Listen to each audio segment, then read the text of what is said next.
मैथिली दुल्हन इसके मनमोहक गीत जरूर सुने। यदि अच्छा लगा तो चैनल सब्सक्राइब जरूर करें। माँ दुर्गा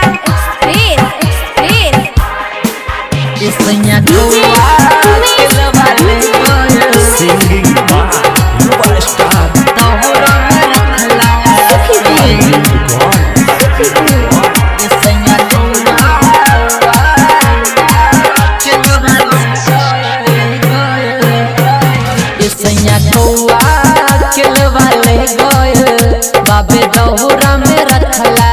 से कौआ खिलवा ले गइल बाबे दौरा में रखला से का चढ़ाइब जी कैसे मनाइब जी का चढ़ाइब जी कैसे मनाइब जी हम तो माही छठी माई के सैया कौआ खिलवा ले गइल बाबे दौरा में रखला से बाबे दौरा में रखला से का चढ़ाइब जी कैसे मनाइब जी का चढ़ाइब जी कैसे मनाइब जी हम तो माई छठी माई के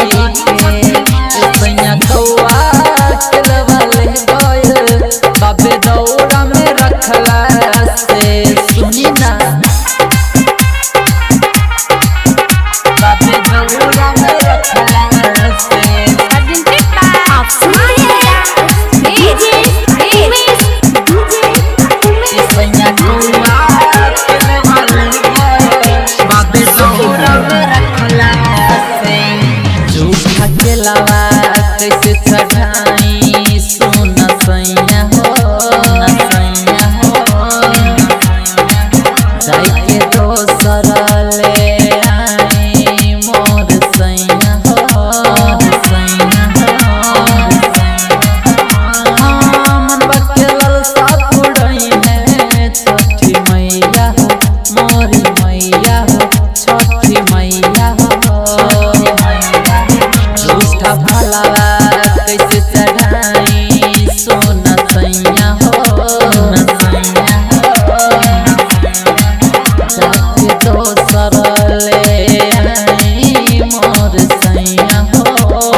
अमर राज चिन चिन।